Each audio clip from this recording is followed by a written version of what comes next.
So now, Bacho, you've seen a lot of antenatal patients. Now, let us call in a few gynae patients who have come, and now we are going to discuss their diagnosis and their management. Okay.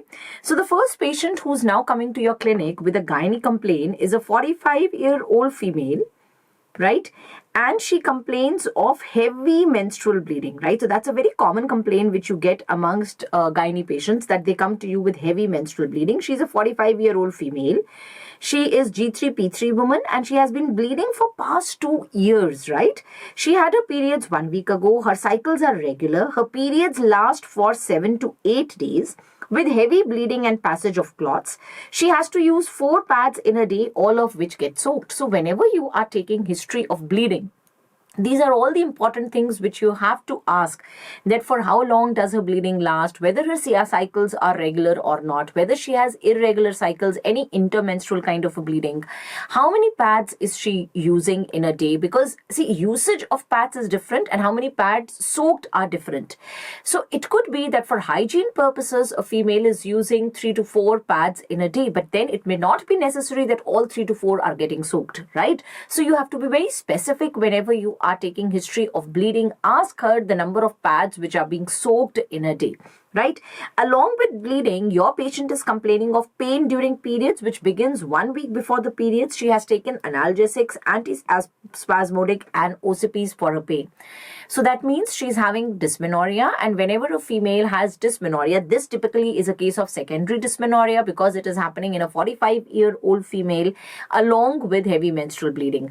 Most of the times, dysmenorrhea is primary dysmenorrhea, and if it is a primary dysmenorrhea, it starts from the age of menarche itself, except for the few months when the female is having anovulatory cycles.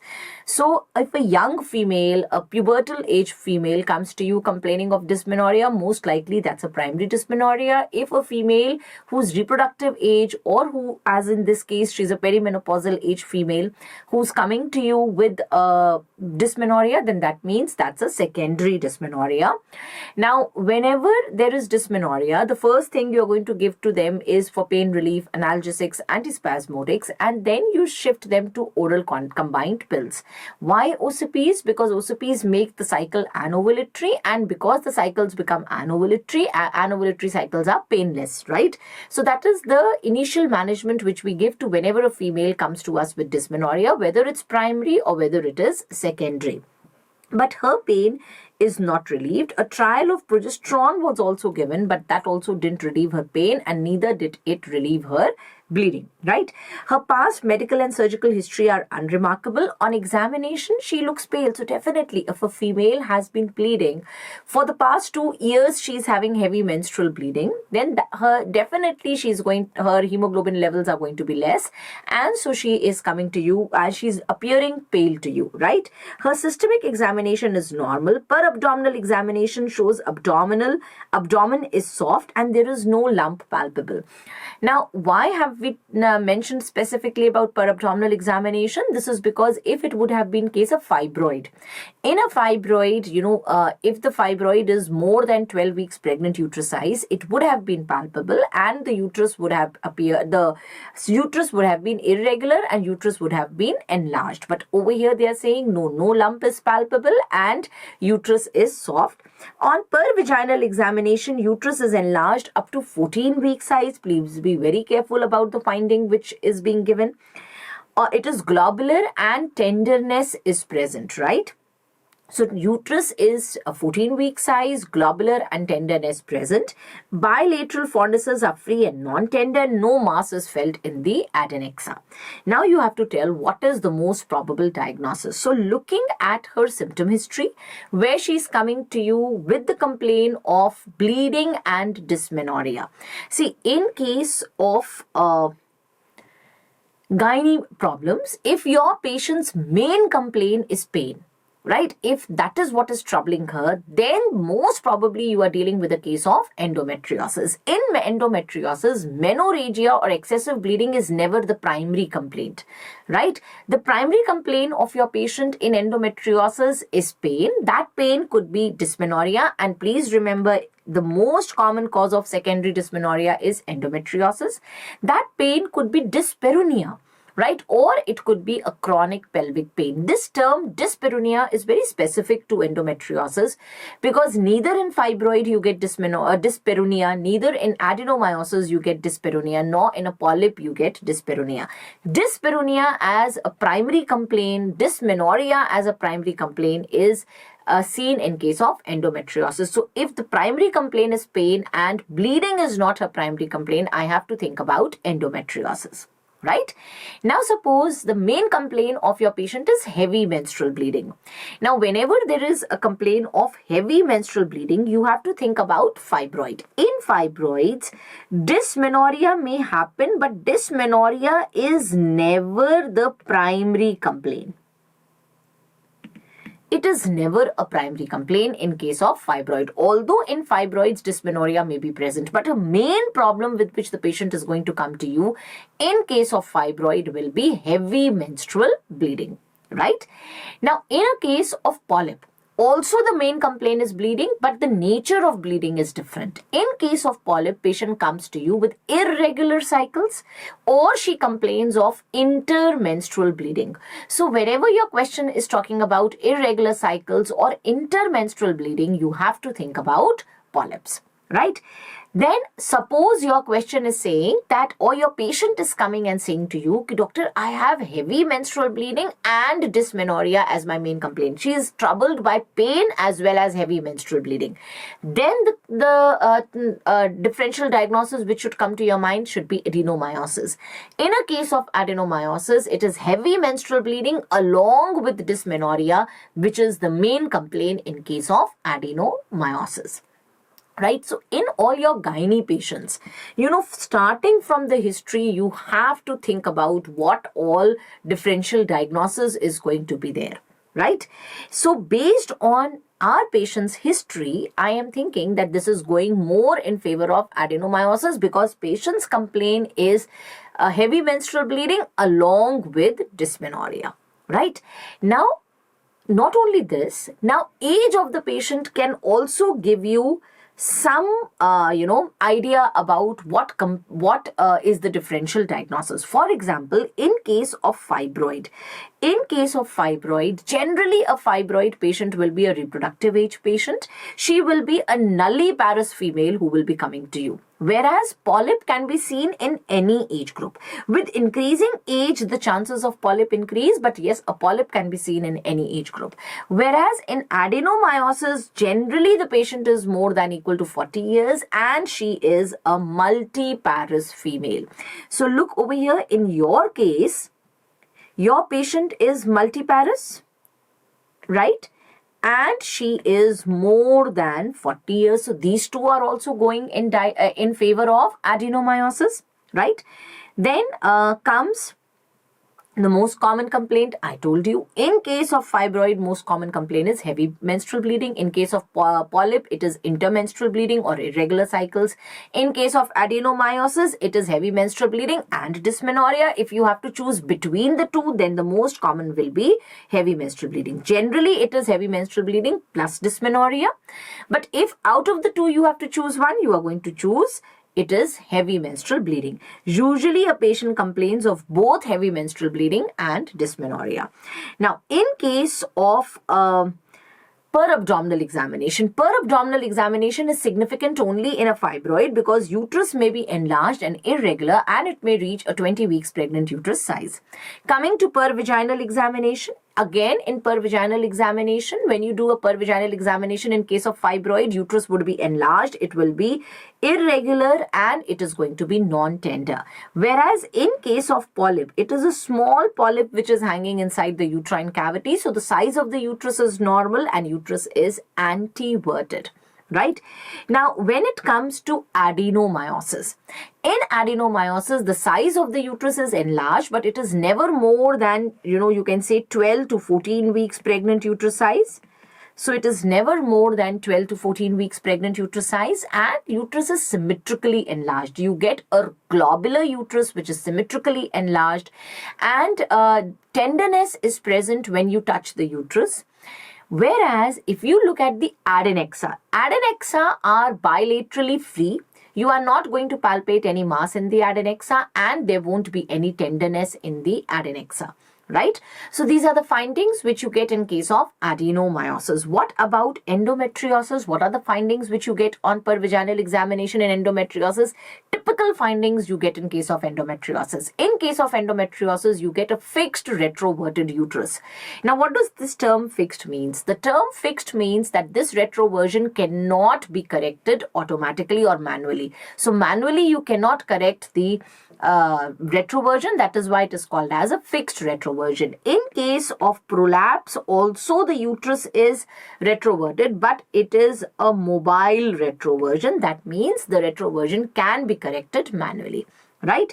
Then in case of endometriosis, uterus is not tender, but in case of adenomyosis, uterus was tender, and that is what was called as the Halban sign. Right? So in case of endometriosis, you get a fixed retroverted uterus. Uterus is not tender, and in bilaterally in the adnexa, you are going to get a mass. What is this mass? That's a chocolate cyst, and the adnexal tenderness is going to be present. In case of adenomyosis, adnexa were free. Right? No mass was palpable in adnexa, and adnexa was not tender. In case of endometriosis, chocolate cyst is felt, so bilateral adnexal mass is present and bilateral tenderness in the adnexa is present. So in adenomyosis, it is the uterus which is tender. In endometriosis, it is the adnexa which are tender. Right? So in your case, patient is having a 14 weeks pregnant uterus size. It is globular, it is symmetrically enlarged, tenderness is present, adnexa are bilaterally free, and there is no mass which is felt there, no tenderness felt, which means that what is my diagnosis? My probable diagnosis is that my patient has adenomyosis. Now, what is the first investigation which you are going to do when a patient complains of atypical uterine bleeding? So whenever a female comes to you with atypical uterine bleeding, after you've done a urine pregnancy test, which is not necessary you do in all patients, because depending upon her history. For example, in this particular patient, she has history of bleeding from 2 years. Right? Now, if she has history of bleeding from 2 years, definitely I'm not suspecting pregnancy complication in her. Right? So the best answer to this question is that what is the first investigation which is done whenever a female comes to you with AUB is transvaginal sonography. UPT has to be done in selective cases where you get a history of amenorrhea, right? Or and the patient has now come to you with bleeding. Right? Now, in case of adenomyosis, what do you expect on TVS? Let's talk a little bit about adenomyosis, that what happens in adenomyosis. In adenomyosis, it is the endometrial glands and endometrial stroma which are present in the myometrium. Now, these endometrial glands and endometrial stroma which is present in the myometrium, that is hormonally active, and so every month there is going to be bleeding in these endometrial glands, and so there is going to, because there is no outlet for that bleeding which is happening inside the myometrium and the endometrial gland, so the blood collects there only, inflammation happens, and because of this inflammation, it is going to lead to hyperplasia of the surrounding myometrium. So there is going to be hyperplasia of the surrounding myometrium. Right? And because there is going to be hyperplasia of the surrounding myometrium, that is why there is symmetrical enlargement of the uterus. Right? This enlargement is happening because of the myometrial hyperplasia which is happening in response to the inflammation and in response to the bleeding which is happening in the endometrial glands present inside the myometrium. Now, although I am saying that it is a symmetrical enlargement of the uterus, you have to remember that the posterior wall of the uterus is more thickened in comparison to anterior wall, and that is why when you do see a cut surface of the adenomyosis, what do you get? You get multiple hemorrhages. Right? Now look at image C and image D on your screens. Image C is an ultrasound of a normal uterus. Right? So in a normal uterus, can you appreciate the endometrium over here like this? Right? This is the endometrium. And can you see this over here is the myometrium? right? This is a normal uterus showing you endometrium and myometrium. Now compare it with this ultrasound D over here, this image D over here. In this image, first of all, what I'm seeing is that, oh my God, there is enlargement of the uterus. अब यहाँ पे in image C, endometrium and myometrium were so clearly demarcated. In image D, it is going to take you a lot of strain to recognize where is the endometrium ending and where is the myometrium starting. So this over here is thin endometrium and the rest of it is myometrium. So there is loss of endometrial myometrial junction, right? Number 3. If you see over here, there is myometrial hyperplasia which has happened, and the thickness of the posterior wall is much more than the thickness of the anterior wall. So this myometrial hyperplasia has been more in the posterior wall in comparison to the anterior wall. So posterior wall of the uterus is more thick in comparison to the anterior wall. These are the findings which you get in case of adenomyosis on ultrasound. Now, other than these findings, what are the other findings which you get on ultrasound? See, in adenomyosis, I told you that inside the myometrium, endometrial glands are present, and these glands are hormonally active. Every month they are going to bleed. Now, when they are going to bleed every month, inside the myometrium, you are going to get collections of blood which appears in the form of cyst. That is what is called as a myometrial cyst. Either you may get a small collection of blood, or you may get an image like this where you are getting a lot of collection of blood. This is what is called as the myometrial islands or myometrial lakes. Now, because of the presence of these myometrial islands or myometrial lakes, there is heterogeneous appearance of the myometrium, which is called as the salt and pepper appearance, right?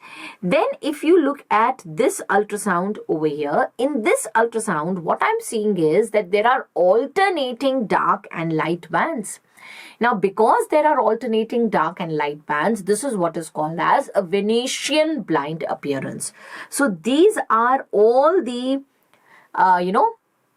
abnormalities or all the findings which you get on ultrasound in case of adenomyosis. As I told you, the junctional zone between endometrium and myometrium will be very irregular. You will not be able to make a clear cut,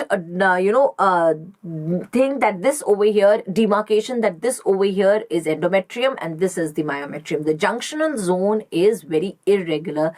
Junctional zone is not properly well defined in a case of adenomyosis, right? Now, so just now my question to you was that what is the first investigation when a patient of atypical uterine bleeding comes to you? And your answer, in certain cases, it is going to be pregnancy depending upon the history. It is going to be a urine pregnancy test depending upon the history. And in some rest of the cases, it is going to be a transvaginal sonography. Even though when we do a urine pregnancy test, still the next step after a urine pregnancy test has to be a transvaginal sonography, right? So what findings do you expect in a case of adenomyosis on transvaginal sonography? That is what just now I have told you. But is ultrasound the investigation of choice in case of adenomyosis? No. In case of adenomyosis, the investigation of choice is MRI. So let's have a look at an MRI image of adenomyosis. So again, over here, image A is what is showing you normal MRI, and image B is showing you an image of adenomyosis. Now, in a normal MRI, see how beautifully the endometrium appears and how beautifully the myometrium appears, and in between them, the junctional zone is present, which is represented by broad black color line. Right? This is a normal ultrasound on MRI. Now compare this image with this image B over here. In this image B, what am I seeing? In this image B, I am seeing that number one, the uterus is enlarged, right? That is one thing which I am seeing. Number two, I am also seeing that this is endometrium, this is myometrium, and this is the junctional zone between endometrium and myometrium. And what I am looking over here is that the junctional zone has become thick. Now, in case of adenomyosis, junctional zone, it becomes more than equal to 12 millimeters thick. If junctional zone is less than 8 millimeters thick, then it cannot be a case of adenomyosis. Adenomyosis is ruled out. If it is 8 to 12, then that is inconclusive. If it is more than equal to 12, then I'm sure that I'm dealing with a case of adenomyosis. So yes, MRI is the investigation of choice in case of adenomyosis, but am I going to order for an MRI in all patients of adenomyosis? But MRI is an expensive investigation. So once, based on history, based on physical examination, and based on ultrasound, if I can come to a diagnosis of adenomyosis, then in that case there is no need to get an MRI done, right? Only if your ultrasound is inconclusive, right? If you are not being able to make a diagnosis of adenomyosis based on history, based on ultrasound, then you have to go to MRI. Now, in your patient who is 45 years of age and who has come to you with atypical uterine bleeding, on ultrasound, you are getting a Venetian blind appearance, you are getting a myometrial cyst. But before proceeding to the management, is there any other investigation which you would like to perform? Any other thing which you are going to perform? Read the question very carefully. Your question is saying, your patient is saying she's 45 years of age.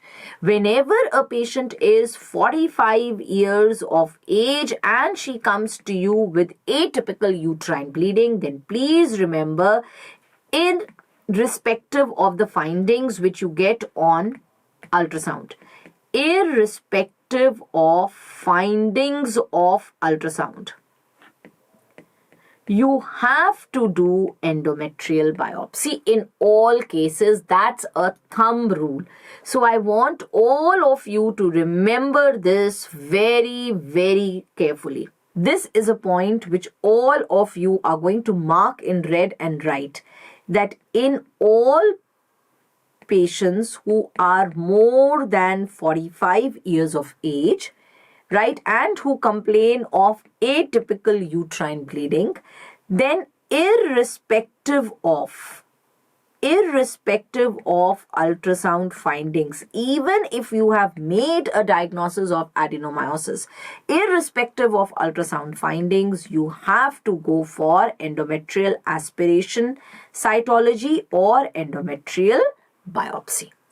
Clear to all of you? So in my patient also, before I proceed to the management, a definitive management, I am going to do an endometrial biopsy. Right? Now, how are you going to manage a case of adenomyosis? A case of adenomyosis, the best management is that you go for total abdominal hysterectomy. So management of adenomyosis, what is the management? You have to go for a TAH. But suppose if your patient refuses. If patient refuses, then in that case, you are going to give her either progesterone or OCPs, right? So that her bleeding is controlled. But the best management is total abdominal hysterectomy, right? Now, once you've done a total abdominal hysterectomy, the specimen has to be sent for histopathological examination, because the gold standard method for diagnosing adenomyosis is histopathological examination. Right? Now, when you did endometrial biopsy in a patient of adenomyosis, what is your endometrial biopsy going to read? Your endometrial biopsy is simply going to say it is a secretory endometrium, because endometrial biopsy is always done in just before the period. So it has to be done in 1 week time before the period. So in case of adenomyosis, it is not going to show you any hyperplasia. It is simply going to say secretory endometrium. Now you proceed to the management, that is total abdominal hysterectomy. Once hysterectomy has been done, the specimen has to be sent for histopathological examination, because that is the gold standard method for diagnosis of adenomyosis. right? Now, when you are going to send the specimen of adenomyosis to histopathologist, what is the histopathologist going to see? Histopathologist is going to see that the endometrial glands and stroma, they are present more than one high power field deep to the junctional zone. So they will be present more than one high power field deep to the junctional zone. So that means endometrial glands and stroma are coming inside the junctional zone, and gradually they will also go to the myometrium, right? So this is what you get on histopathological examination. So over here your question was that what is the gold standard investigation? You know the gold standard investigation, that is histopathological examination, which has to be done after you've completed hysterectomy. The specimen has to be sent for histopathological examination. Management, just now I've told you, management of your patient is going to be total abdominal hysterectomy. A very important takeaway message for all of you is that irrespective of ultrasound findings, if your question says that the female is more than equal to 45 years, you have to do her endometrial biopsy, right? But in a case of adenomyosis, MRI is not absolutely necessary. If you can come to the diagnosis of adenomyosis based on ultrasound and history, then there is no need to get an MRI done. Clear to all of you? Have you understood this case? Okay. Now coming to the next case. Next case is a female 54-year-old woman who's presenting to you because of vaginal bleeding. It started as spotting and has been going for a month. The patient is G3P1 with history of type 2 diabetes and she is obese. Right? She has not had her periods of vaginal bleeding in the last 6 years. So in the past 6 years, she was menopausal, right? But now all of a sudden from the past 1 month, she is having spotting, and it has now started. It started in the form of spotting, but now it is happening in the form of bleeding, right? Then her weight is 89 kgs and BMI is 35.8. That means she's coming in overweight category. Vital signs are within the normal range. General physical examination is unremarkable. A speculum examination shows a normal shaped cervix without lesions, but some bloody discharge coming from the os. Uterus is slightly enlarged. It is mobile, non-tender, and there is no adnexal mass or tenderness. So very, very important finding. Your patient's uterus is enlarged, it is mobile, right? It is non-tender and there is no adnexal mass or tenderness. A vaginal ultrasound reveals 6 millimeters of endometrial step. What is the next appropriate step in managing this patient? So this case who has come to you next, this patient is a case of post-menopausal bleeding. Her menopause happened 6 years back and now she has started having spotting or bleeding. Her uterus is slightly enlarged, it is mobile and it is non-tender. Whereas in a case of menopausal female, I would have expected an atrophic uterus. But in this case, I'm seeing that the uterus is slightly enlarged. Right? Now, when we did, as I told you, that whenever a patient comes to you with atypical uterine bleeding, depending upon her history, we go for urine pregnancy test as the first test or we go for TVS. In this case, because the patient is a menopausal female, definitely I'm not going to say that once she comes to me, I'm going to do a urine pregnancy test. No, I'm going to say that the first investigation which I'm going to do will be a transvaginal sonography. And on transvaginal sonography, I have to look at the endometrial thickness. Now, so whenever a patient comes to you with postmenopausal bleeding, the next step is TVS. On TVS, you have to look at the endometrial thickness. If endometrial thickness is less than 4 millimeters, this means that it is atrophic endometrium. And this atrophic endometrium is bleeding. Why it is bleeding? Have you seen a muslin cloth? Now, when the muslin cloth is used for a very, very long time, and it is stretched, then automatically it tears. Same thing is happening with this female's endometrium. The endometrium is thin. It has been used for such a long time that now it is tearing, and because it is tearing, bleeding is happening. Right? So I am going to say if endometrial thickness is less than 4 millimeters, I am expecting an atrophic endometrium and the patient is having bleeding because of this atrophied endometrium. Right? So the next step which I'm going to do is I'm going to give her drug, that is tranexamic acid. When I give tranexamic acid, in most of the patients, the bleeding is going to subside. But in some small set of patients, bleeding continues, and if bleeding continues in spite of giving tranexamic acid, acid, then the next step, please don't say it is endometrial biopsy, because endometrial biopsy is only a screening test. It is like a screening test. I'm not saying it is a screening test. It is not the best test for endometrial pathologies. The best test for endometrial pathologies always is fractional curettage and hysteroscopy. So if a patient is bleeding in spite of giving tranexamic acid, the next step is not endometrial biopsy, it is fractional curettage and hysteroscopy. This is because, number one, fractional curettage and hysteroscopy are the gold standard tests for looking at endometrial pathology. Number two, you are dealing with a postmenopausal female, and in a postmenopausal female, cervix would have been stenosed. So in any case, I will have to give her anesthesia so that I can put my instruments inside the cervix. That is why if I am giving anesthesia, then I am going to go for the best option, that is fractional curettage and hysteroscopy. Right? Now, suppose at the first go, the endometrial thickness came more than equal to 4 millimeters.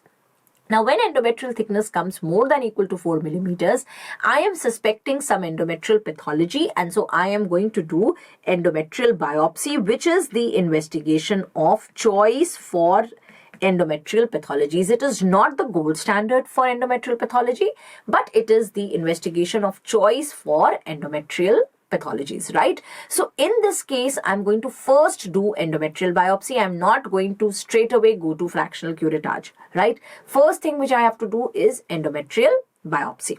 Now, on endometrial biopsy, if the report comes as endometrial hyperplasia without atypia, in that case, the drug of choice becomes progesterone. But if report comes as endometrial hyperplasia with atypia, whenever report comes as endometrial hyperplasia with atypia, it has high chances of getting converted into malignancy, and there are also chances of coexisting malignancy of the endometrium. Right?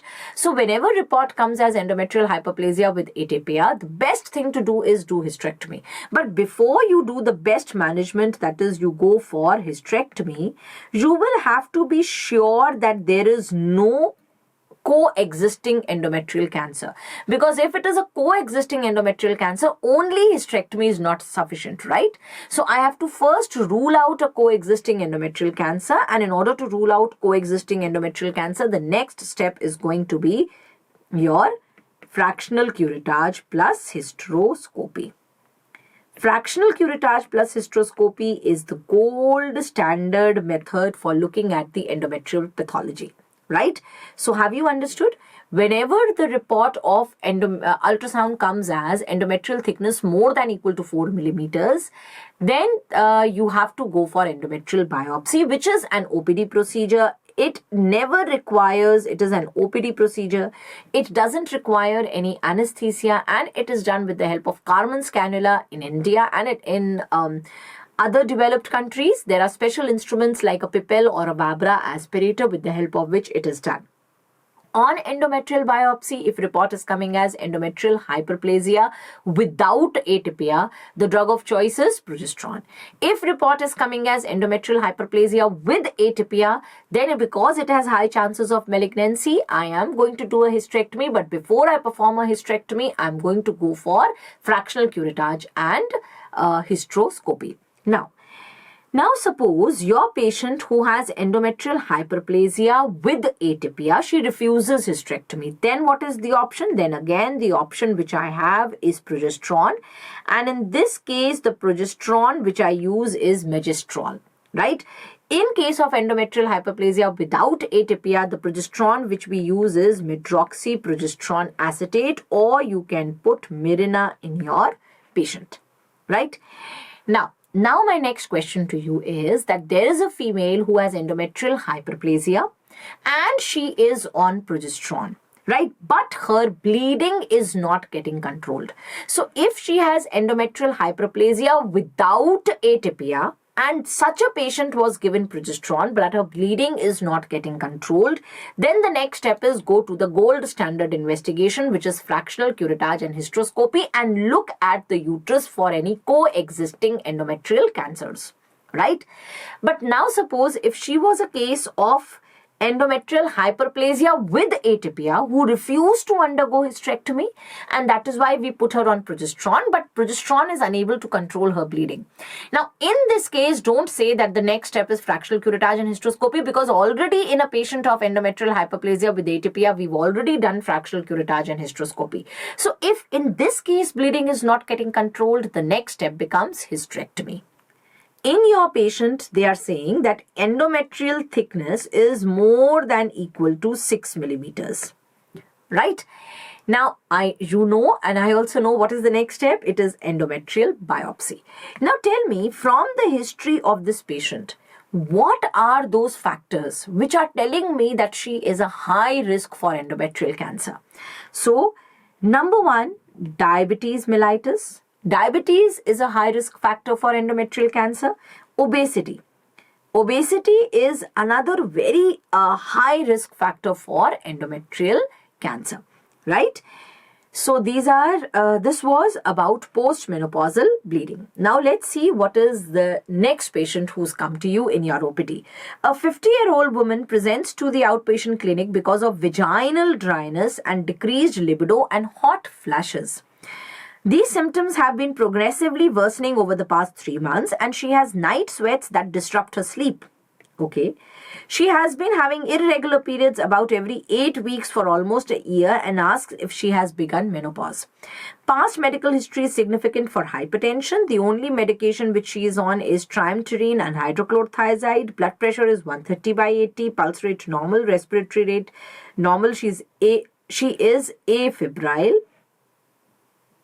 Right? Which of the following parameters is required to diagnose menopause? Right? So your patient is a 50-year-old patient who's saying that she's having irregular cycles which are happening after every 8 weeks. She is having hot flashes. Now she wants to know, is this happening because of menopause? Has she become menopausal? So what is required to make a diagnosis of menopause? That is your question. Option A, cessation of menses for last 12 months. Option B, increased FSH. Option C, increased LH. Option D, hot flashes. Option E, pelvic ultrasound demonstrating decreased follicular activity. Please remember, I tell you so many times during classes also that menopause is a clinical diagnosis when there is amenorrhea of 12 months. Right, so whenever there is amenorrhea of 12 months, you make a diagnosis of menopause. It is a clinical diagnosis. For menopause, you don't need to, in order to know whether a patient has become menopausal or not, you don't need to get an FSH levels done. Although, if in a menopausal female, if you get lab investigations done, what are the lab investigations which are going to come? Your patient will have decreased estrogen. Right? What does menopause mean? That now there are no more follicles. If there are no more follicles, all the hormones produced by the ovary will decrease. So we all know granulosa cells produce estrogen, so the levels of estrogen will decrease. Then the granulosa cells also produce inhibin B, so the levels of inhibin B will be decreased. Not only this, the preantral and the antral follicles, the granulosa cells of the preantral and antral follicles, they release anti-Mullerian hormone, so the levels of anti-Mullerian hormone will also be decreased and it will become less than 1 international units. Now, we know that estrogen has a negative feedback on FSH and LH. So the levels, what are going to happen to the levels of LH and FSH? The levels of LH and FSH are going to be increased. The FSH levels are going to be more than equal to 45 international units. Right, so this is, although these investigations tell you that menopause has happened, but in order to diagnose menopause, you don't need to get a FSH levels done or estrogen levels done. It is purely a clinical diagnosis. Right? So, cessation of menses for the past 12 months, that's the answer. Although levels of FSH will be increased, but it is not a diagnostic criteria. Levels of LH will be increased, but again, that is not done to make a diagnosis. Hot flashes are a symptom which is seen not only during menopause, it is also seen during perimenopause. Right? Then pelvic ultrasound demonstrating decreased follicular activity, that is not done to diagnose menopause. Clear to all of you? Another very important thing which I want to highlight over here is that worldwide the age for menopause is 51 years, but in India it is 47 years. What do you understand by the term premature menopause? The term premature menopause means when menopause is happening at less than 40 years. The term premature menopause has now been replaced by primary ovarian insufficiency. Right? Late menopause means a menopause which is happening beyond 55 years of age, and whenever there is late menopause, it means that the female's body has been exposed to excessive estrogen, and that means there are high risk for endometrial cancer, and that is why whenever there is a female who comes to you with late menopause, you should do an endometrial biopsy. Perimenopause or menopause transition, this is a period which is 4 to 5 years before menopause, and the first sign of perimenopause is that the intermenstrual cycle length increases and it becomes more than equal to 7 days. Hot flashes are also seen during perimenopausal period. Right? Clear to all of you? Okay. So quickly a few points about HRT. Now, if a female is coming to you with hot flashes like this patient over here who has come to me with hot flashes and she is saying that she has night sweats which disrupt her sleep. So if hot flashes are affecting the day-to-day activity of a female, then that indicates that you have to give management for hot flashes, and the best management for hot flashes always is HRT. The first line management for hot flashes is HRT. First line management for osteoporosis, that is bisphosphonates, alendronate. What is the first line management for senile vaginitis? There is a lot of vaginal dryness which happens during menopause, which is called as senile vaginitis, and the term senile vaginitis these days has been replaced by genitourinary syndrome. So whenever a female comes to you with vaginal dryness during menopause, the first line management is vaginal lubricants, right? Second line management is topical estrogen cream. Now, if a female is coming to you with hot flashes, then the first line management is HRT. How do you give HRT? If uterus of a female is absent, then you have to give only estrogen. Why will it be absent? Because due to some reason hysterectomy was done, right? But if uterus is present, then you have to give estrogen plus progesterone HRT. Now, when you are giving only estrogen HRT, and suppose you gave it to a female whose uterus is intact, then in that case, the only estrogen HRT is going to lead to endometrial cancer if it is given to females whose uterus is intact. Number two problem which happens because of estrogen in the HRT is that it leads to an increased incidence of thrombosis because estrogen increases clotting factors. Right? Now, when I am giving estrogen plus progesterone HRT, so because progesterone has been added, now there won't be any risk of endometrial cancer. But on the other hand, it can lead to breast cancer because of the progesterone component in HRT. And because estrogen is still present, it can lead to thrombosis. Right? Now, HRT decreases the risk of hot flashes, and yes, it decreases the risk of colorectal cancer. But HRT does not decrease the risk of coronary artery disease. So, for preventing coronary artery disease in a postmenopausal female, I am not going to prescribe to her HRT. Similarly, HRT does not increase the risk of cervical cancer. Why we are telling this point? This is because when you have read about the risk factors for cervical cancer, one of the risk factor for cervical cancer was oral combined pills.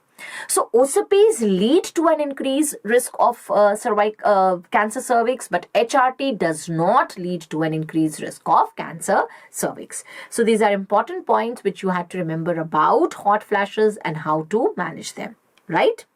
Why do hot flashes happen? Hot flashes happen because of decreased estrogen, and the hot flashes, they correspond, at what time hot flashes happen, they correspond to the pulsatility of the LH, right? So in the body, when the pulse of LH would have been high, at that time, hot flashes happen in a female, right? Okay, coming to your next question. So in this question, we've answered it. Now coming to your next patient. Now, Your next patient says she's a 32-year-old G0P0 woman, right? So she has never conceived. She presents to the clinic because she has not been able to get pregnant since discontinuing her oral contraceptive 12 months ago.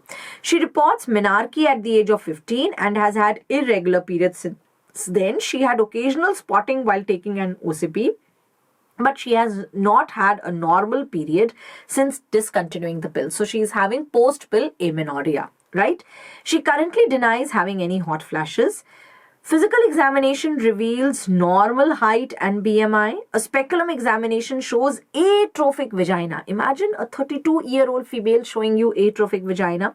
Lab results show normal TSH, normal prolactin levels, negative serum beta HCG. Other results include elevated FSH levels, which are more than equal to 56 international units, and low estrogen levels confirmed by two separate findings within 2 months. Based on her history, physical examination, lab findings, what is the most likely cause of her infertility? Now, this patient is saying that for the past 12 months, she did not have her periods, right? So she's coming to you with a complaint of secondary amenorrhea. Now, whenever a female comes to you with secondary amenorrhea, there are 5 investigations which you definitely have to do, in which the number 1 investigation or the first investigation which you have to do is a urine pregnancy test. Now, our patient has not conceived. Her urine pregnancy test is normal and she has history of amenorrhea. So her pregnancy is not there, right? She is not a case of pregnancy. She has come to you as a case of infertility, right? Her TSH levels in your second investigation, which you do in all patients who are coming to you with secondary amenorrhea, is TSH levels, and your question is saying that the TSH levels are normal in the patient.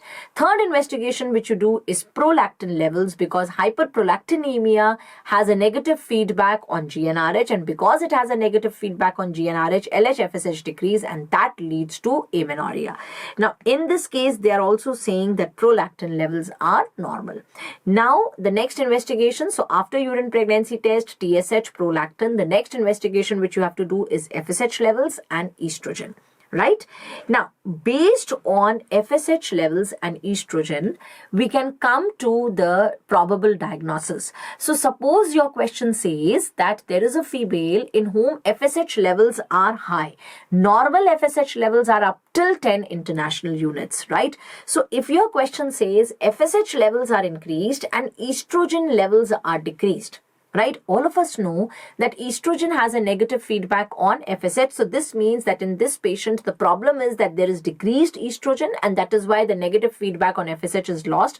So the levels of FSH have increased. So whenever the levels of FSH are increased and estrogen is decreased, in a case of secondary amenorrhea, you have to suspect premature menopause, and premature menopause is nowadays replaced by the term POI, primary ovarian insufficiency. Right? Like we saw in menopausal female, levels of FSH would be high, levels of estrogen would be low. Similarly, in premature menopause, the levels of FSH would be high and estrogen would be low, and it is called as POI. Now, if FSH levels are more than equal to 25 international units, that is suggestive of POI. If they are more than equal to 40 international units, they are diagnostic of POI, right? Now, so in your patient, it is saying that FSH levels are 56 and estrogen levels are less than 18 picograms, which means FSH high and estrogen less. That means your patient has had premature menopause, which is nowadays called as primary ovarian insufficiency. You cannot call it as a normal menopause, because normally menopause happens by 51 years of age in developed countries and by 47 years of age in India. Right? And this patient is 32 years of age. So it is not a normal menopause, it's a premature menopause, which is called as POI, primary ovarian insufficiency. Now, continuing with our secondary amenorrhea cases. So, as I told you, secondary amenorrhea patients are divided based on their FSH values. They are divided into two categories, right? Those with high FSH values and those with either normal or low FSH value. So, if FSH levels are higher, we saw that it is a case of primary ovarian insufficiency. Now, what about if the levels of FSH are normal or they are decreased? Both of them are taken under same category. Right? So if the levels of FSH are normal or if they are decreased, now the next thing what you have to do is you have to give this female progesterone for 5 days and then you have to stop giving progesterone. The progesterone which you are going to give for 5 days is Miprate 10 mg BD or TDS, and then you have to stop it, give it for 5 days and then stop it. Now this is what is called as progesterone challenge test. Now after progesterone challenge test, if bleeding happens, in other words, progesterone challenge test is positive, then that means you are dealing with a case of PCOS or anovulation, right? So progesterone challenge test positive means bleeding has happened, and that means you are dealing with a case of PCOS. In a case of PCOS, the problem was that the females didn't have any progesterone, so they didn't have any bleeding. Right? The moment I gave them progesterone, their problem is over, and so they started menstruating once I stopped the progesterone. Right? Now, in case of PCOS, please remember levels of FSH are normal, levels of LH are high, number of follicles are increased, and because it is the small follicles, the growing follicles which are increased, so anti-Mullerian hormone levels are increased. Right? In contrast to this, in case of POI, what happens? In a case of POI, FSH levels are high, estrogen levels are less, right? And when you check the levels of anti-Mullerian hormone, they are less than 1 international units, right? So anti-Mullerian hormone levels will be less, and how much less? Less than 1 international units. Whereas in case of PCOS, it is more than 2.5 to 3 international units. Right?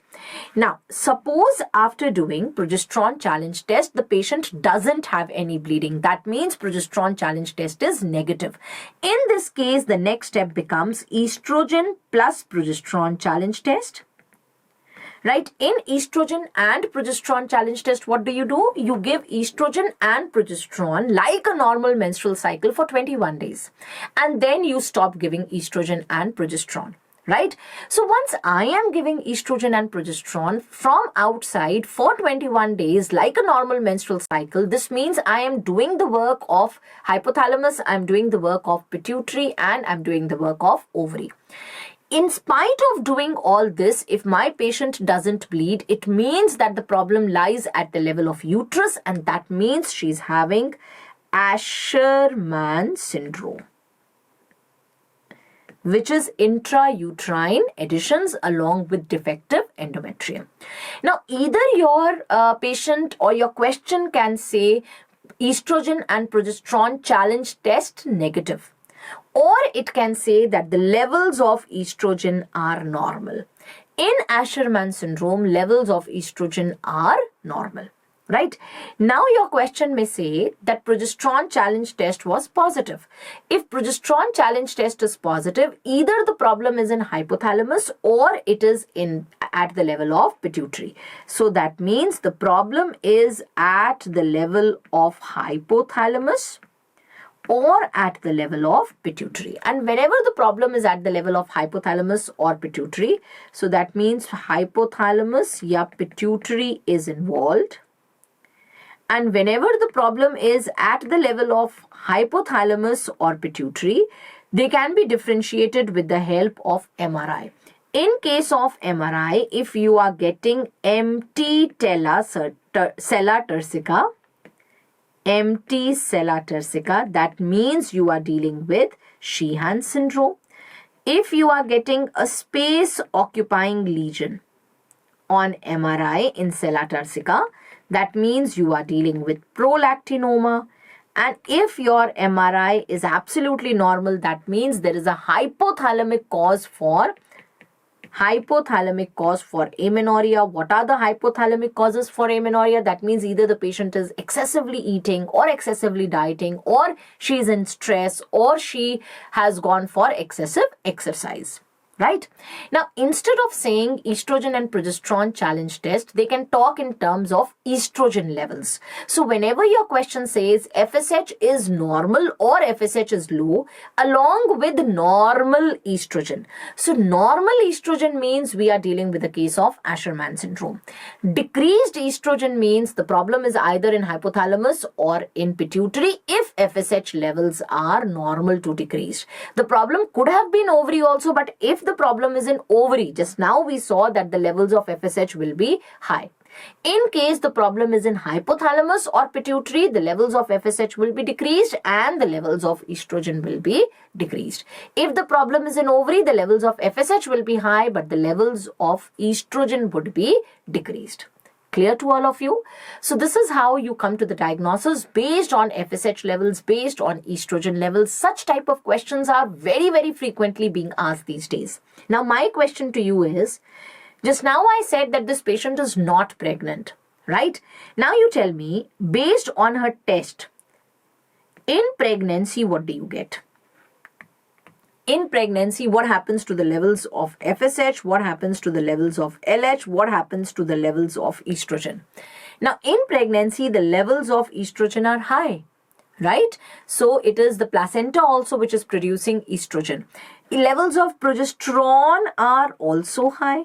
Now, because levels of estrogen and progesterone are high and both of them have a negative feedback on LH and FSH, so the levels of LH and FSH will be decreased. Never will your question say that the levels of FSH are high, right? So that is why this even cannot be a case of pregnancy. This is a typical case of premature menopause, that is primary ovarian insufficiency. Clear to all of you? Yes? Okay. Coming to our next case. Our next case is a 16-year-old girl with no significant past medical history who presents to her mother who presents with her mother to outpatient obs and gynae clinic because she has not yet had her menstrual period. 16-year-old girl with primary amenorrhea. She denies any symptoms and appears relatively unconcerned about her presentation. The review of systems is negative. Vital signs are normal. Physical examination shows an age-appropriate degree of breast development. Okay. And no abnormality of heart, lungs or per abdominal examination. Her mother is worried and requests lab testing. What is the first step in evaluating this patient? Now, understand. First of all, how do you define primary amenorrhea? Primary amenorrhea means if there is absence of menstruation by 15 years of age in a female with breast budding, right? So, in a female who has breast development, if there is absence of amenorrhea by 15 years of age, for example, our patient who's 16 years who has breast but till now there is no menarche, right? Or by 13 years of age in a female with absence of breast development. So if the breast development would have been absent, then the age for primary amenorrhea is 13. If breast development is present, then the age for calling it as a case of primary amenorrhea is 15. Or suppose if there is absence of menstruation within 3 years of thelarchy, right? Or if there is absence of menstruation in a female by 14 years with signs of hirsutism, excessive exercise and excessive eating. All these three definitions you should know. This is the conventional one. These two are the new definitions which have been added for primary amenorrhea. So all the Marrow subscribers, you do know these definitions. Don't forget to revise them. Right? Now, the most common cause of primary amenorrhea overall is gonadal dysgenesis, in which Turner's is more common than Swyer's, and the second most common cause is Mullerian agenesis. This is worldwide. But in India, the most common cause of primary amenorrhea is Mullerian agenesis. Second most common cause is gonadal dysgenesis. In India, Swyer's syndrome is more common than Turner's syndrome.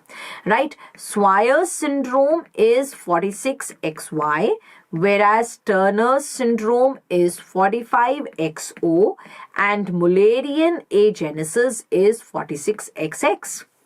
So when I have written down the common causes of primary amenorrhea, you can see that their karyotyping is different. Right? So this means that the best investigation for primary amenorrhea is karyotyping. Right? But then your question is asking you that this patient has come to you with primary amenorrhea. What is the next step? The moment a patient of primary amenorrhea comes to me, I'm not going to order a karyotype immediately. I have to go in a stepwise manner. The first thing what you have to do is you have to do a physical examination. You do a physical examination to check whether her breast development is proper or not, whether the breast budding is present or not, whether the external genitalia are normal female external genitalia or not. After you have done a physical examination, you have to do a urine pregnancy test. Please remember, a urine pregnancy test should be done in all cases of primary amenorrhea, especially if breast budding is present. Right? Once I have done urine pregnancy test and I know it is not a case of pregnancy, then the next step which I have to do is ultrasound in order to know whether uterus is present or uterus is absent. Because the differential diagnosis changes if uterus is present and it changes if uterus is absent. If uterus is absent, then in the differential diagnosis, I have two conditions. One is Mullerian agenesis, 46XX. The other one is androgen insensitivity syndrome, that is 46XY, complete androgen insensitivity syndrome, right? If uterus is present, then in that case, the differential diagnosis includes cryptomenorrhea. She could be a case of hidden menstruation. It could be a case of Kallmann syndrome, Turner's syndrome, or Swyer's syndrome. Clear to all of you? Yes. So the next investigation which we did was pelvic ultrasound, and then I am going to order for FSH levels. Right, like in secondary amenorrhea, we can come to a diagnosis, a probable diagnosis based on FSH levels. Similarly, in case of primary amenorrhea, we can come to a probable diagnosis based on FSH levels. But definitely, undoubtedly, the best investigation will be karyotyping. So now tell me, in your patient who has come to you with primary amenorrhea, breast budding is present, right? What is the first step in the evaluation of this patient's primary amenorrhea? So I have done a physical examination. I've seen that breast budding is present. Her breast is age appropriately present. So my next step becomes serum beta HCG, in other words, urine pregnancy test or beta HCG to rule out pregnancy. Once you've ruled out pregnancy, then you go to the next step, right? So in primary amenorrhea as well as in secondary amenorrhea, in both of them, pregnancy has to be ruled out. Clear? Because so many times what happens in a case of primary amenorrhea, that these females are victims of incest. Right? So they are never going to come up and tell you that they are victims of incest. So you have to do a urine pregnancy test or a serum beta HCG to rule out pregnancy. Coming to our next case. Now, our next case is 31-year-old woman who presents to her gynecologist for evaluation of infertility. She is G1P0 and has a 28-day cycle with no menstrual abnormalities. Her only pregnancy was terminated early with an elective abortion 10 years ago. She had several sexual partners and she has been treated for sexually transmitted infections in her early 20s. She and her husband have been living together for 5 years and they have had intercourse regularly without contraception.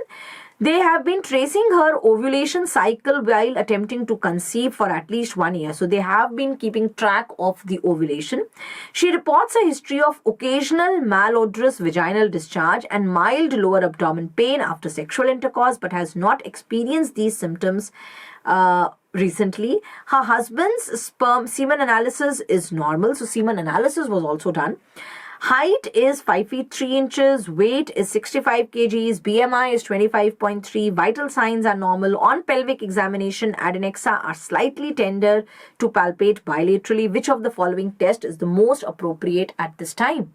Now, This patient is coming to you as a case of infertility. First of all, infertility is inability to conceive after 1 year of unprotected intercourse.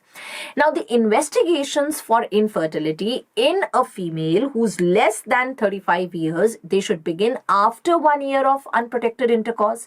But if age of your patient is more than equal to 35 years, then the investigations should begin within 6 months. And if she is more than equal to 40 years, then the investigations should be done after 3 months of unprotected intercourse.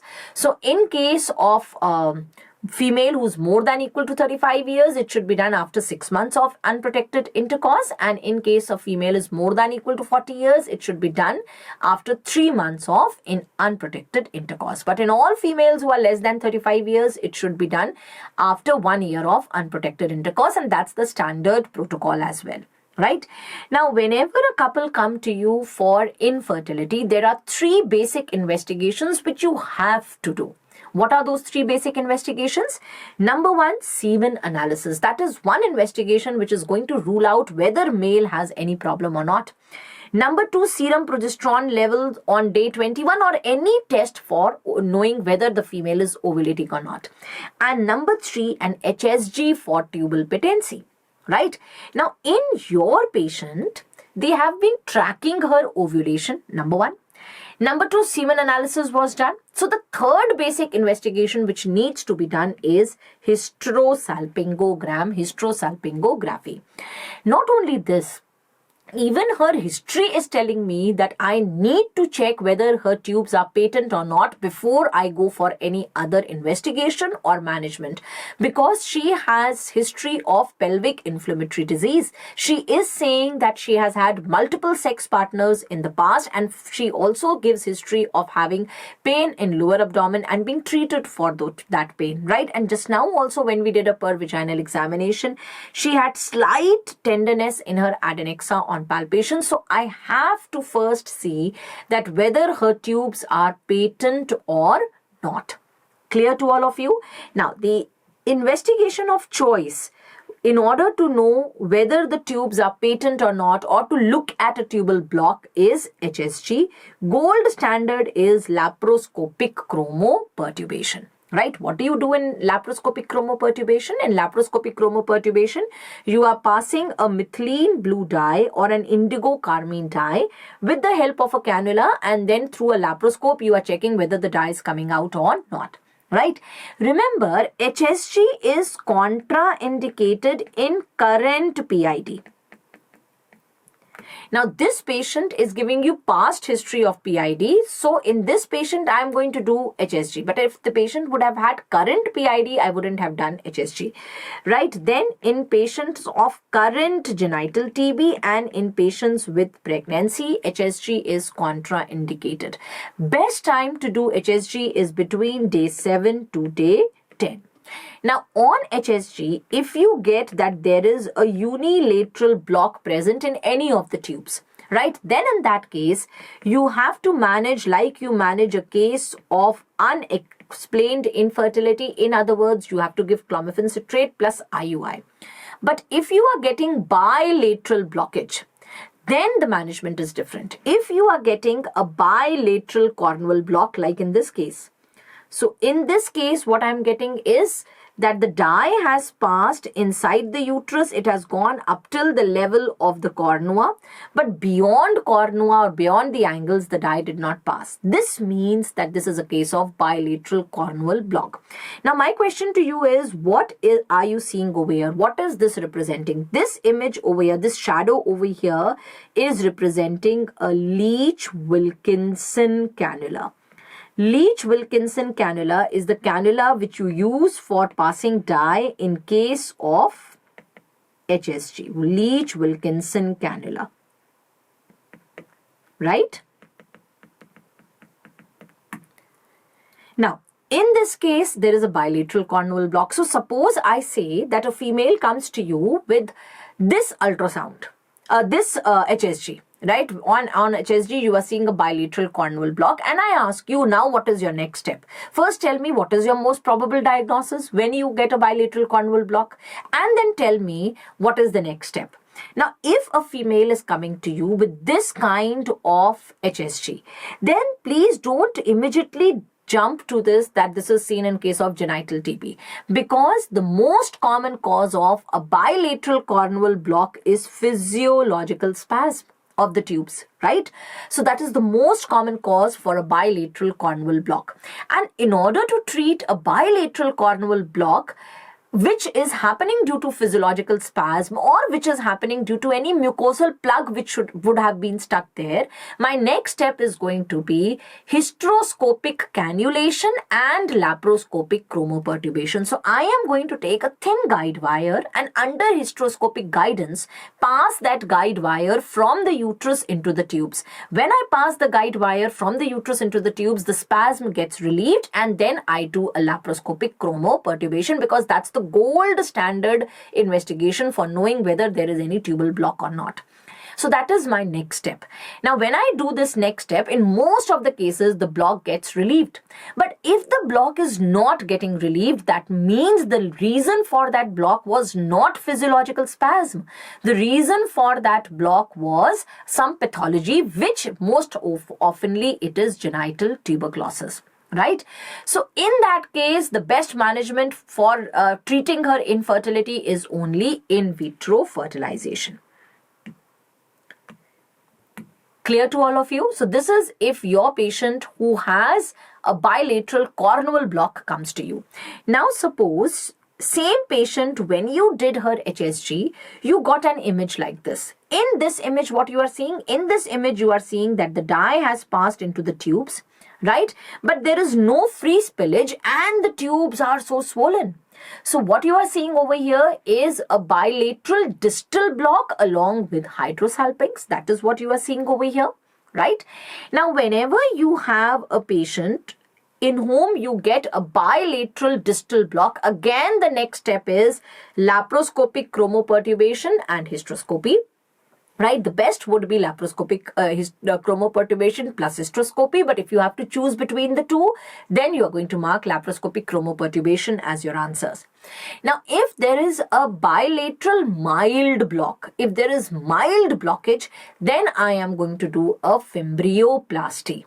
Right? But if blockage is severe, then the best management is IVF.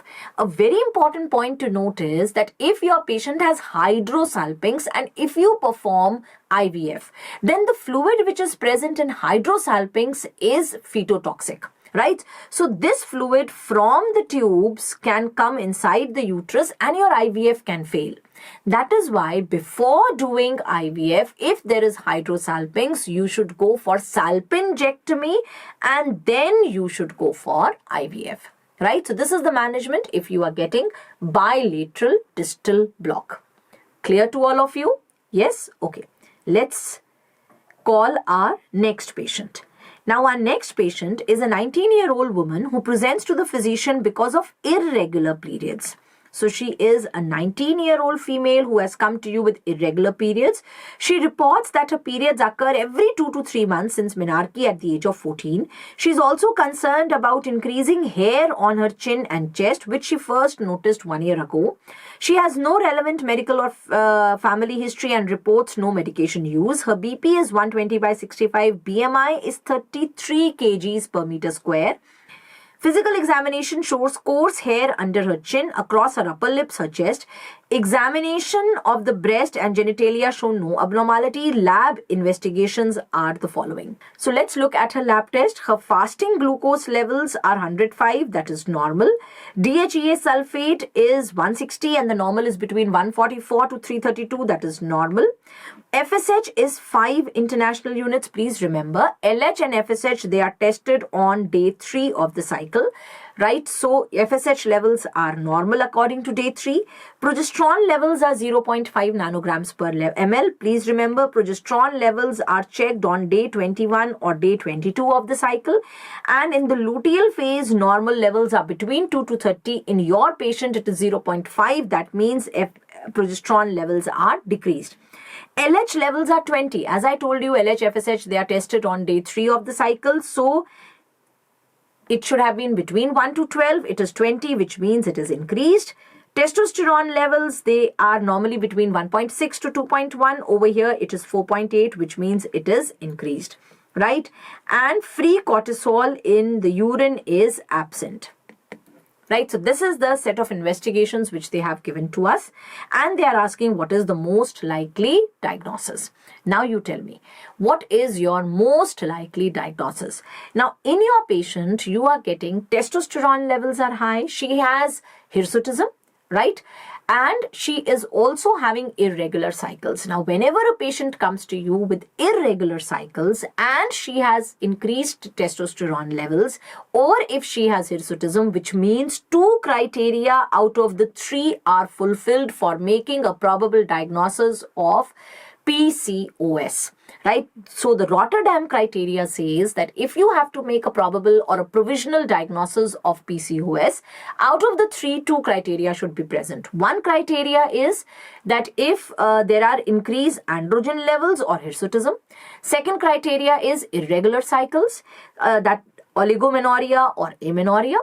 And number 3 criteria is on ultrasound, you should be able to get more than equal to 12 follicles, 2 to 9 millimeters in size, or the volume of the ovary should be more than 10 cc.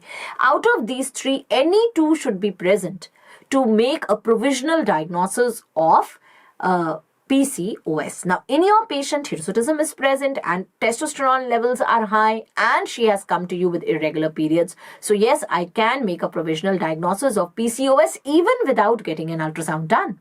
Right? Now, one very important thing which you have to remember is Rotterdam, when originally gave this criteria, they said that they should be more than equal to 12 follicles of 2 to 9 millimeters in size. Now, recently, American and European Society have revised the criteria from 12 follicles. They have done it to 20 follicles. Clear to all of you? Now, why do we say that when we are following the Rotterdam criteria, we are making a provisional diagnosis of PCOS? This is because once these criteria are fulfilled, there are 2 differential diagnoses which are there. Either your patient could be a case of PCOS, or she could be a case of late onset congenital adrenal hyperplasia. And in order to differentiate between the 2, you have to get her serum 17-hydroxyprogesterone levels tested. Right? So either my patient is a case of congenital adrenal hyperplasia or she is a case of PCOS based on Rotterdam criteria. Now, out of the 2, whenever you have to select, you are going to select PCOS as the diagnosis because that is much more common than non-classical congenital adrenal hyperplasia. Unless and until your question has given you values of 17-hydroxyprogesterone and the values are saying that 17-hydroxyprogesterone levels are high, then you are going to choose the answer as late onset or non-classical congenital adrenal hyperplasia. If nothing is mentioned and you have to choose between the 2, you are going to choose PCOS as your most probable diagnosis, right? So the most likely diagnosis is PCOS. Now, in Rotterdam criteria, please remember, Rotterdam criteria doesn't say that obesity is a criteria to diagnose PCOS. Rotterdam criteria doesn't say that there should be a necklace appearance on ultrasound, that is PCOS. No, Rotterdam criteria simply says more than equal to 12 follicles, 2 to 9 millimeters in size. It doesn't say that it has to be arranged around the periphery in the form of a necklace. Rotterdam criteria doesn't say that increased LH and FSH is a criteria to diagnose PCOS. It doesn't say in patients with menometrorrhagia. Oligomenorrhea and irregular cycles are amenorrhea. Oligomenorrhea and amenorrhea are included in diagnostic criteria for PCOS, but menometrorrhagia is not included in the diagnostic criteria for PCOS. Why am I stressing on this point? This is because if your patient is obese and she has PCOS, in all obese females, we know that androgens get converted into estrogens in the adipose tissue with the help of enzyme aromatase. So in all obese PCOS females, E1 levels are high, and excessive E1 levels, they lead to menometrorrhagia. menorrhagia. But menometrorrhagia is not a diagnostic criteria for PCOS. So if a female is coming to you with excessive bleeding at irregular intervals, I don't think about PCOS. I think about PCOS when she's coming to me with irregular cycles which are happening less than 9 in a year, or if she's coming to me as a case of secondary amenorrhea, because these are included in the diagnostic criteria for PCOS. Clear? Whenever a young female comes to you with hirsutism, right, what is the next step which you do? Whenever a young female comes to you with hirsutism, the next step which you should do is you should measure her serum testosterone levels. If her serum testosterone levels are normal and still she's having hirsutism, that means she's a case of idiopathic hirsutism, right? If her testosterone levels are high, but they are less than 200 picograms, normally the levels of androgen in females are less than 70, right? But in your patient, if the levels are more than 70 but less than 200, then you have two differential diagnoses in your mind. One is PCOS, the other one is late onset congenital adrenal hyperplasia. If the levels of testosterone are very high, more than equal to 200 nanograms, then it means you are dealing with an androgen secreting ovarian tumor. As I told you, to differentiate between PCOS and late onset congenital adrenal hyperplasia, the test which you have to do is 17-hydroxyprogesterone. If 17-hydroxyprogesterone levels are less than 200, it rules out late onset congenital adrenal hyperplasia. If it is more than 800, that confirms that it is a case of congenital adrenal hyperplasia of late onset. But if the values are between 200 to 800, then you have to go for a diagnostic test, and that is you have to go for ACTH stimulation test. Right? So this is how you proceed whenever a young female comes to you with complaint of hirsutism. Clear to all of you? If I ask you, tell me, what is the most common cause of hirsutism in a young female? Most common cause of hirsutism in a young female is PCOS. But most common cause of rapid onset hirsutism in a young female is androgen secreting ovarian tumor. Coming to your next question, a 32-year-old G0 presents to her gynecologist for annual visit.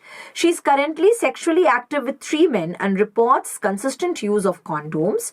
She denies abnormal vaginal odor, discharge or dysuria. A routine pap smear is performed which shows atypical squamous cells of unknown significance. Her last pap test was normal. Right? Just now her pap test is showing ASCUS. Now, whenever you get a report of ASCUS on pap smear, tell me what do you do? ASCUS means atypical squamous cells of unknown significance, and whenever you get a report of ASCUS, bacho, you have to look at the age of your patient. If age of your patient is less than 25 years, then the next step becomes that you have to repeat her pap smear after 1 year. But if age of your patient is more than 25 years, in that case, you are going to do HPV DNA testing. Any HPV DNA testing which is done following a pap smear, right? So after a pap smear, when you do HPV DNA testing following an abnormal pap smear, that is what is called as reflex HPV testing.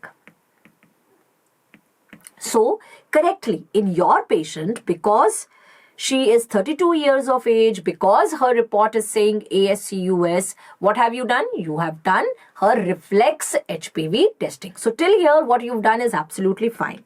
Now her reflex HPV test is negative. Now what is the next best step in management? Now if reflex HPV testing is negative, you can carry on with the usual screening protocol.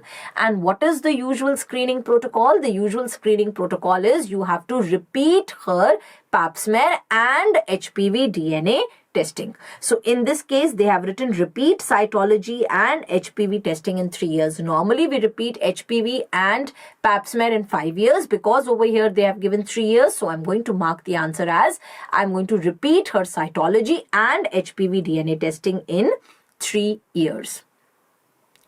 Clear to all of you? Yes.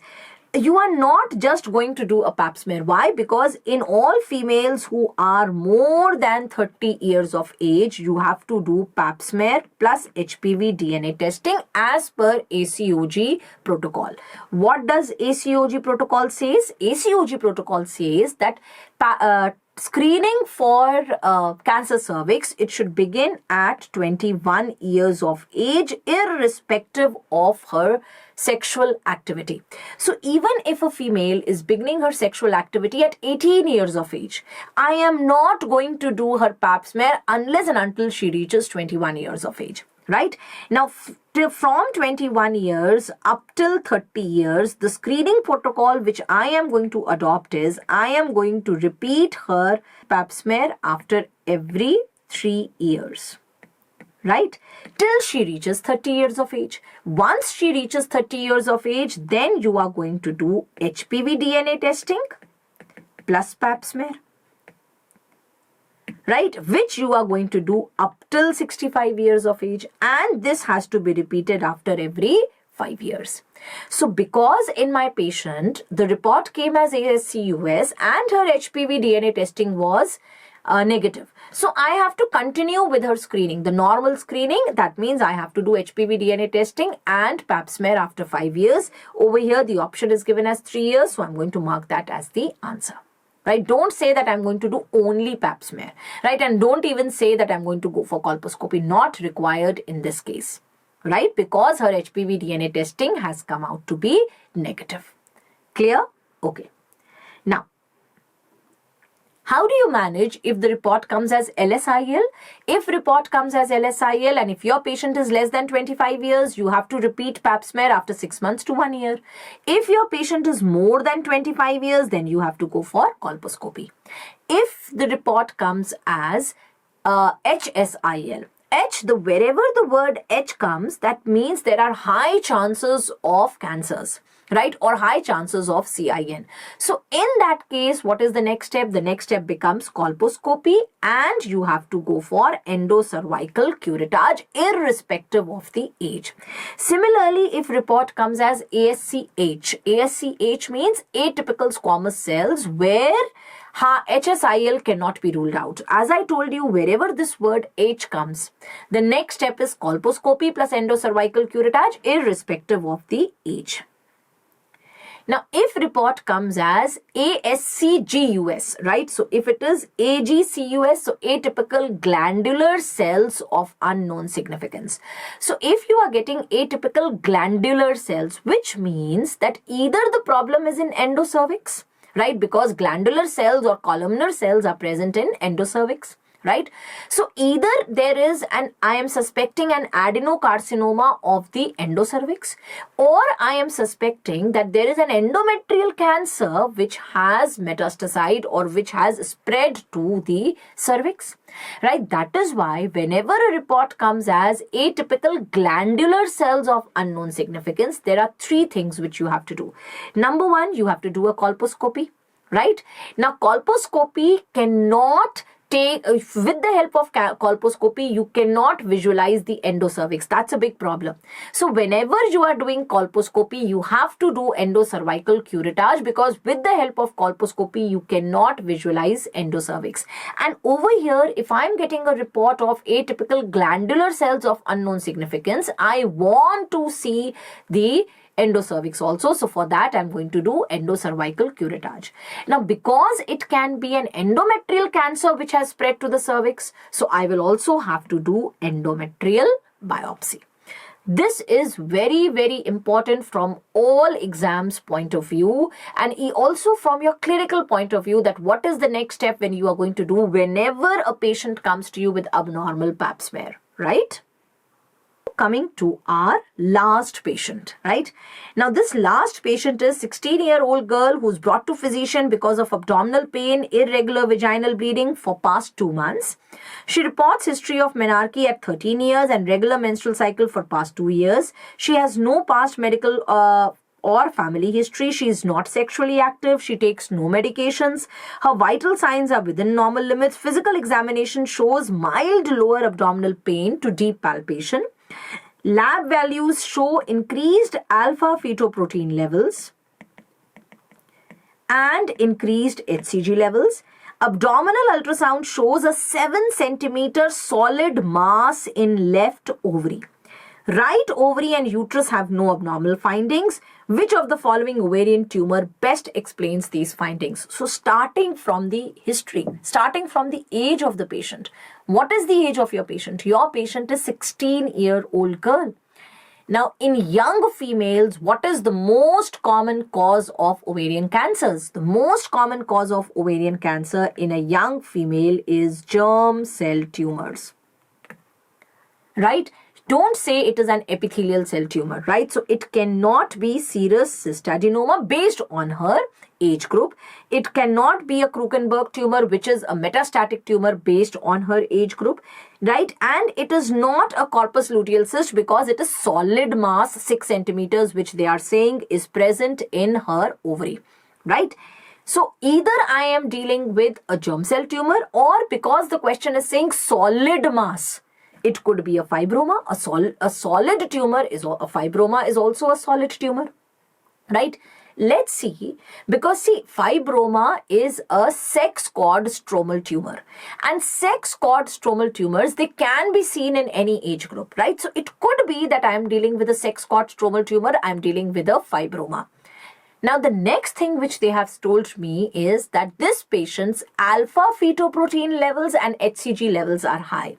Now, alpha fetoprotein and HCG, if they are high, they are tumor markers for embryonal carcinoma, right? So now I know I am dealing with embryonal carcinoma. Another very important point which this question has said is that the tumor is restricted to her left ovary. Her right ovary is absolutely normal. Please remember, germ cell tumors are mostly unilateral tumors, right? So they are usually unilateral, these germ cell tumors. Clear to all of you? Yes. Now, in germ cell tumors, we have teratomas. That is a mature teratoma. A mature teratoma is a dermoid cyst, or you can get an immature teratoma. Immature teratoma is malignant tumor, right? Then we can have a dysgerminoma. Then there can be a yolk sac tumor. Then there can be an embryonal carcinoma or choriocarcinomas. These are 5 major varieties of germ cell tumors, right? Now, amongst these, what you have to remember is that in which germ cell tumor, which tumor marker is elevated. Please remember, first of all, dysgerminoma. In dysgerminoma, the main tumor marker which is elevated is LDH. How are you going to remember? See, dysgenetic gonads. Dysgenetic gonads are, don't get offended, but dysgenetic gonads are LS, right? So the main tumor marker which is going to be elevated in them is going to be LDH. Dysgenetic gonads will never be seen in an alpha male, right? So the tumor marker which is never raised in a dysgerminoma is alpha fetoprotein. They can have HCG as a tumor marker or placental alkaline phosphatase as a tumor marker. So whenever there is a dysgerminoma, dysgenetic gonads are LS. So the tumor marker which is raised in them is LH. That's the main tumor marker. Now, dysgenetic gonads means that these males are presenting to you as a female, right? So in them, HCG can also be high and placental alkaline phosphatase can also be high. They are not alpha males, so alpha fetoprotein levels will never be high in a dysgerminoma, right? Have you learned and memorized this? Okay. Now comes to your yolk sac tumor. Now, in yolk sac tumor, Y is there, right? And we all know that in males, Y chromosome is present. So if a Y chromosome is present, that's an alpha male. So the main hormone which is going to be present in them will be alpha fetoprotein. And the hormone which is the tumor marker which is never going to be raised in them will be HCG, because HCG is a female hormone, right? So remember that in yolk sac tumor, the main tumor marker is alpha fetoprotein. HCG levels are never high in a yolk sac tumor. LDH may be present. right? Then comes your embryonal tumor. In embryonal tumors, you can have male as well as female component. So alpha fetoprotein and HCG both are elevated in embryonal carcinomas. And the last one is choriocarcinoma. In choriocarcinoma, HCG has to be high. So when you give your INI set exam, for your INI set and for upcoming NEET or next exam, so many times they are going to give you various combinations of tumor markers like in this question, and they expect you to come to a diagnosis based on tumor markers. So please remember what are the tumor markers which are raised in which germ cell tumor and which one will not be raised in which germ cell tumor, right? So in your patient, alpha fetoprotein and HCG is high. That means we are dealing with embryonal carcinoma. Clear to all of you? Yes? So the time for OPD is over. Now we are not going to see any more patients. We are going to meet some other day to discuss more patients. I hope you have learned something from this session. You've learned how to solve clinical MCQs, how to go about in making a diagnosis. Not only that, what are the important next steps which you have to do whenever a patient comes to you. Take care, bacho. Happy learning. Enjoy yourselves.